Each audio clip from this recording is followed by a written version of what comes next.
ISM 조직은 포로로 잡혀 있던 그는 그들이 살해한 5번째 인질이었다. 이 비극이 있은 후 ISM의 책임자로 추정되는 사람들의 이름이 알려졌습니다. 국토안보부 장관은 테러리스트와의 협상은 불가능하다는 발언을 한 후 거센 비판을 받고 있습니다. 인터넷을 통해 테러 단체에 가입하는 청소년의 수가 증가하고 있습니다. 세상은 거대한 시궁창입니다. 모든 것이 너무 촘촘하게 얽혀 있어서 선과 악을 구분할 수 없는 곳입니다. 친구 여러분, 이 시궁창의 악을 알아차리고 근절하고 싶습니까? 그래요. 하지만 그건 동화 속에서나 가능한 일이야. 너희는 영웅으로 태어나는 게 아니라 영웅이 되는 거야. 그런 사람이 세상을 도울 수 있을까요? 지금 우리에게 필요한 건 영웅이 아닙니다. 지금 우리에게 필요한 것은 혼돈의 세상을 정화할 수 있는 사람입니다. ISM 그룹에 대한 범죄 뉴스가 TV를 통해 방송되는 동안 우리의 미스터리한 영웅은 악에 맞서 싸우는 또 다른 임무를 수행합니다. 밤이고 비도 내리고 학살을 하기에 완벽한 시간입니다. 우리의 선량한 자경단이 다른 갱단의 위치로 접근하고 있습니다. 그들은 울타리로 보호되는 건물에 있으며 입구 게이트에는 평소와 같이 아무 말도 하지 않는 2명의 경비원이 있습니다. 갑자기 2사람 중 1명이 저 멀리서 한 남자가 다가오는 것을 봅니다. 그는 다른 1명에게 누구냐고 묻습니다. 그 대답으로 그는 놀란 야옹하는 소리를 듣습니다. 경비원은 그에게 여기는 출입금지 구역이니 당장 여기서 나가라고 소리쳤습니다. 그는 발자국 소리와 멈추지 않는 한 남자의 실루엣만 들었습니다. 2번째 경비원은 그가 코스튬을 입은 것을 보고 테마 파티에 가는 줄 알고 건물을 뒤섞어 놓았습니다. 그들이 그에게 말한 것은 협박이었지만 그는 멈추지 않았습니다. 경비병들이 어둠 속에서 빛으로 나왔을 때 그들은 한 남자를 보았습니다. 사실 그는 평범한 옷에 흰 머리카락을 하고 얼굴에 마스크를 쓴 채 지하 세계에서 온 악마처럼 보였습니다. 그가 소지하고 있는 카타나를 발견한 경비병 중 1명이 그에게 총을 겨누며 파트너에게 그를 쏘면 족장이 화를 낼지 물었습니다. 다른 1명은 담배에 불을 붙이며 그에게 그렇지 않다고 말했습니다. 그들은 그에게 위협적인 총을 겨누면 상황이 유리하게 바뀔 것이라고 생각했습니다. 그리고 차가운 강철 소리가 그들의 대화에 끼어들었습니다. 그것이 그들이 마지막으로 들었던 소리였습니다. 우리 영웅의 공격 속도는 빛의 속도와 같았습니다. 그의 카타나의 칼날은 너무 날카로워서 금속 울타리도 뚫을 수 있었습니다. 악에 맞선 우리의 전사는 카타나에 피 묻은 흔적을 남긴 후에도 침착하게 건물을 향해 계속 걸어갔습니다. 그의 여정에는 텔레비전 뉴스가 함께합니다. 뉴스는 최근 여성에 대한 잔혹 행위가 ISM 대열에 합류하기 위한 일환으로 보인다고 보도합니다. 감시 카메라 증거 외에도 가해자들이 인터넷에 게시한 동영상도 있습니다. 이 동영상에는 여성에 대한 성적 학대 장면이 담겨 있습니다. 경찰과 정보기관은 가해자들의 몽타주를 수집하기 위해 노력하고 있습니다. 한편 우리 전투기는 이미 건물 안으로 들어왔습니다. 복도 중 한 곳에 들어섰을 때 눈앞에 2명의 목표물이 더 보였습니다. 그는 자신과 자신의 힘에 대한 자신감이 넘쳤기 때문에 숨을 필요조차 없었습니다. 성문에 있던 경비병들은 물론이고 이들도 강철의 바스락거리는 소리를 듣고 그의 검에서 튕겨져 나오는 밝은 빛을 볼 수 있었습니다. 그 빛은 마치 버터 한 봉지를 자르는 뜨거운 칼처럼 순식간에 남자를 두 동강 냈습니다. 건물 밖에서 들리는 것은 모스 부호처럼 들리는 소리와 단어 조각뿐이었습니다. 누군가 도움을 요청하는 소리도 들렸습니다. 그는 모든 층, 모든 복도를 돌아다니며 모든 문을 열었습니다. 그가 지나가면서 남긴 것은 시체 더미와 피의 바다, 벽이 붉게 칠해져 있을 정도로 많은 시체였습니다. 건물 전체를 거의 다 정리한 후 그는 엘리베이터를 불러 갱단 두목의 은신처인 13층으로 올라갔습니다. 그가 13층에 도착했을 때 그들은 이미 그곳에서 그를 기다리고 있었습니다. 마피아 두목은 자신의 뒤에 멕시코 깡패 군대가 있었기 때문에 완벽하게 안전하다고 느꼈습니다. 그는 침착하게 라이터를 꺼내 담배에 불을 붙였습니다. 갱단 두목은 겨우 한 모금만 마시고 질문의 절반밖에 하지 못했습니다. 갑자기 그는 모두가 보는 앞에서 두 동강이 납니다. 멕시코 군대 전체가 주인공에게 무엇이든 할 준비가 된 머리의 살인범을 공격했습니다. 갑자기 남자가 카타나 칼자루를 잡고 공격에 앞서 필요한 자세를 취하는 동안 분노한 깡패들이 죽은 보스의 주위를 뛰어다니며 그를 향해 다가옵니다. 스카프로 만들어지기까지 몇 밀리초가 남지 않았는데 갑자기 번개처럼 빠른 속도로 칼집에서 카타나를 꺼내고 강력한 빛이 모두를 비췄습니다. 남자가 문을 열자 삐걱거리는 소리가 방 안을 가득 채웁니다. 그는 사무실 뒤편으로 걸어 들어가면서 신발에 피 묻은 흔적을 남깁니다. 방 맨 뒤쪽에서 유진은 세 사람을 발견합니다. 두 명의 여성과 주인공에게 등을 돌린 그룹의 리더입니다. 손가락만 까딱하면 여성들은 곧장 그 남자를 만나러 갔습니다. 남자에게 가까워질수록 그들의 몸은 점점 더 뒤틀리고 인간이기를 멈췄습니다. 그들은 유진을 날카롭게 공격했고 동시에 그의 카타나로 그들을 물리치려고 했습니다. 금발은 타격을 피하고 남자의 어깨에 뛰어 올라 다리로 팔을 움켜 잡았습니다. 소녀는 입을 벌리고 온 힘을 다해 남자를 물어서 피가 바닥에 튀었습니다. 남자는 스위치 블레이드를 꺼내서 소녀를 날카롭게 찔러서 소녀가 고통에 찡그린 얼굴을 찡그리고 그립을 느슨하게 했습니다.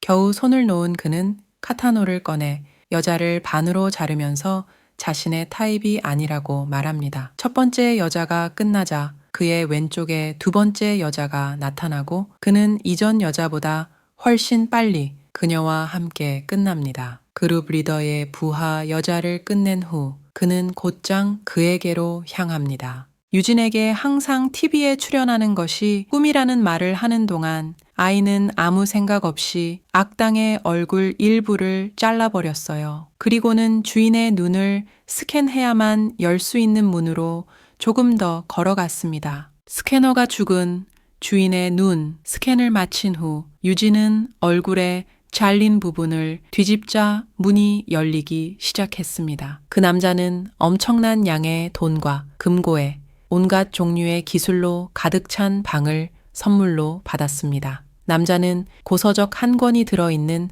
컨테이너의 유리를 깨고 그 책을 꺼내서 페이지를 넘기며 읽기 시작했습니다. 그 남자의 뒤에서 갑자기 머리가 나타나 유진의 머리에 총을 겨누었습니다. 진영의 리더는 부상을 입었을 때 신체 부위를 재생할 수 있는 능력이 있습니다. 그 남자가 우두머리의 질문에 대답하기를 거부하자 그는 유진에게 총을 쏘았지만 모든 총알이 그를 지나쳐서 모두 실패했습니다. 유진의 머리를 다시 카타나로 가격하자 악당은 그의 시도는 무효이며 무한재생이 가능하다고 대답했습니다.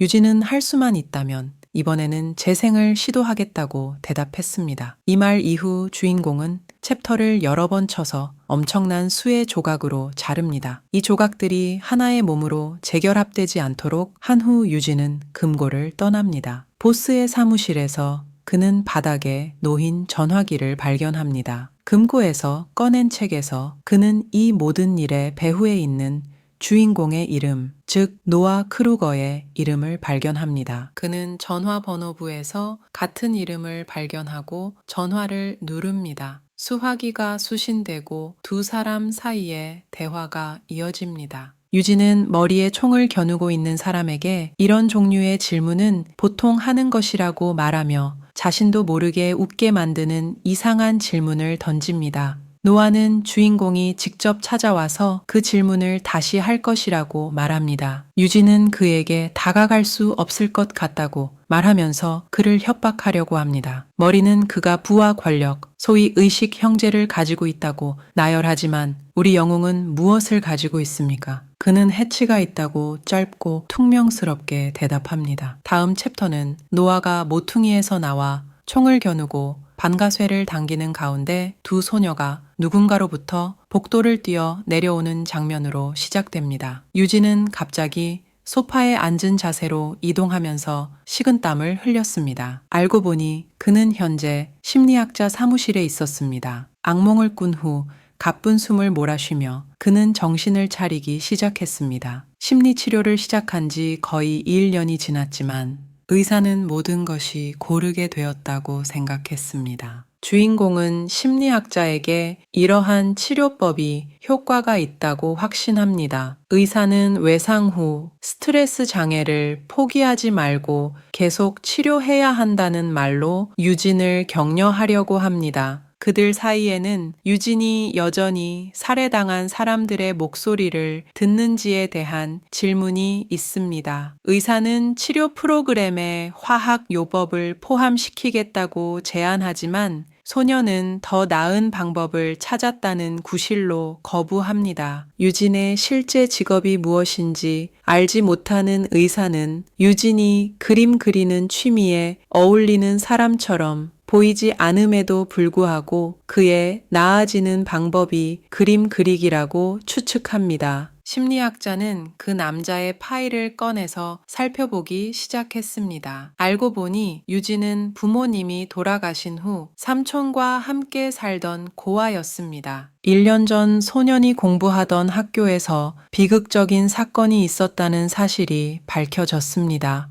그는 300명 이상이 사망한 학교 테러 공격에서 유일한 생존자가 되었습니다. 이 사건들 때문에 그 남자는 악몽, 환각, 사회 공포증 및 기타 외상 후 스트레스 장애를 앓고 있다는 징후를 보이기 시작했습니다. 하지만 놀랍게도 그는 그 모든 일을 겪었음에도 불구하고 매우 빠르게 회복했습니다. 우리는 테러 공격 후 살아남은 유진의 첫 번째 세션을 보여줍니다. 그는 어떤 금속 조각에 대해 이야기하는데 그것을 만지면 머릿속의 목소리가 가라앉는다고 합니다. 그 소녀는 그 순간 이후 그가 말 그대로 그녀의 눈앞에서 나아지기 시작했음을 알아차립니다. 그녀는 그 남자를 굴에 비유합니다. 그는 자신을 닫을 수 있었고 그 때문에 완전히 다른 사람이 되었기 때문입니다. 의사를 방문한 후 명확한 계획을 세운 우리의 영웅은 다음 임무를 수행하러 갑니다. 빨간 페라리가 건물 정문으로 다가옵니다. 경비원이 차에 다가가 차 문을 열자 날씬하고 빨간 머리의 미녀가 커피 한 잔을 손에 들고 차에서 나옵니다. 건물 문이 열리고 건물 관리인이 입구에서 그녀를 맞이합니다. 그는 떨리는 목소리로 그녀를 미스 루시라고 부르며 반갑게 맞이합니다. 그리고는 곧바로 그녀를 예상하지 못했으니 여기서 뭐 하냐고 묻습니다. 그녀는 그에게 뜨거운 커피 한 잔을 던지며 대답합니다. 이어서 그녀는 루소는 어디 있어요? 라고 묻습니다. 매니저는 루소가 꼭대기층에 있다고 말합니다. 매니저에게 돌아서서 그녀는 왜 이렇게 경비가 많냐고 묻습니다. 매니저는 아무 말도 할 수 없습니다. 그림에 새겨진 문구, 다음 차례는 당신입니다. 한편 펜하우스 꼭대기층에서 우두머리는 보안팀 고위 간부와 대화를 나누고 있습니다. 대화에서 우두머리는 사소한 위협 때문에 쥐새끼처럼 숨어야 한다는 사실을 믿을 수 없다고 말합니다. 선임 경호원은 오래 걸리지 않을 거라며 그를 안심시킵니다. 루소는 또한 이 모든 일의 배후가 누구인지 알아냈는지 묻습니다. 그는 무적의 앤더슨을 죽일 수 있었기 때문에 잘 알고 있지만 그렇게 간단하지 않다고 말합니다. 보안 책임자는 당신을 포함한 많은 그룹이 그를 찾고 있지만 시간이 좀 걸릴 것이라고 말합니다. 실내화를 신고 긴장한 채 방 안을 서성거리며 루소는 이 동네는 경비가 잘 되나요? 라고 물었습니다. 네, 경비병이 말하길 사설 용병들이 24시간 감시하고 있습니다. 그의 힘이 어떻든 간에 그는 당신에게 접근하지 못한다고 경비원이 말했습니다. 소리를 지르며 여보, 가장의 연인이 아파트에 침입했다. 여기서 뭐 하는 거야? 루소가 묻는다. 그는 그녀에게 집에 있으라고 했다. 루시는 아침 내내 거기 있다가 지루해졌다고 대답합니다. 빨간 머리는 그에게 하루를 함께 보내기로 약속했다고 말합니다. 이에 루소는 지금은 재미있게 놀 때가 아니라고 대답합니다. 루시는 속상해하며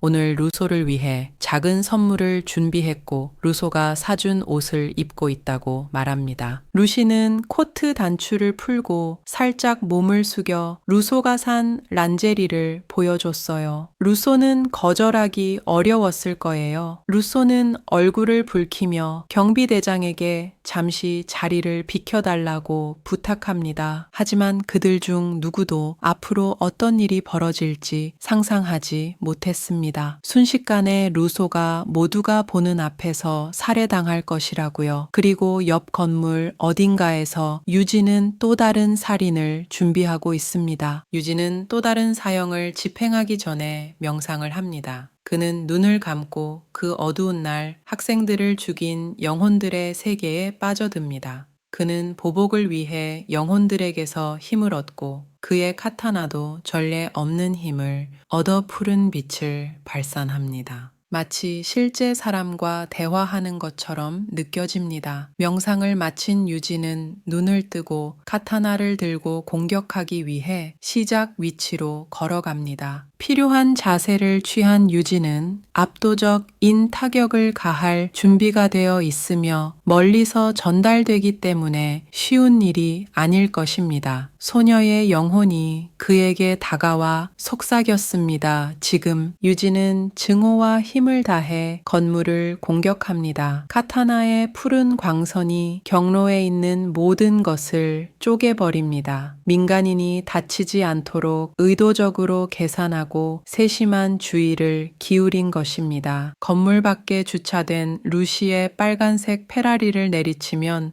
파란색 광선이 그룹의 리더가 있는 꼭대기층으로 올라갑니다. 정확한 타이밍에 카타나 빔이 목표물에 도달합니다. 리더를 반으로 잘라버립니다. 루시는 자신이 본 광경에 경악을 금치 못했습니다. 너무 순식간에 일어난 일이라 경호원들이 대응할 시간이 없었습니다. 그것은 유진이 목표를 달성했다는 것을 의미했습니다. 머리는 생의 마지막 숨을 내쉴 시간밖에 없었습니다. 한편 건물 근처 아래층에서는 사람들이 무슨 일이 일어났는지 이해하지 못하고 겁에 질려 비명을 지르고 있었습니다. 살해된 머리와 함께 손상된 유일한 것은 개의 목줄이었고 소녀의 손에 든 커피잔은 두 부분으로 나뉘었고 다른 행인의 손에 든 전화기는 남자가 전화를 걸지 못했습니다. 그리고 물론 루시의 빨간 페라리는 이제 2대가 있습니다. 잠시 동안 루시는 무슨 일이 일어났는지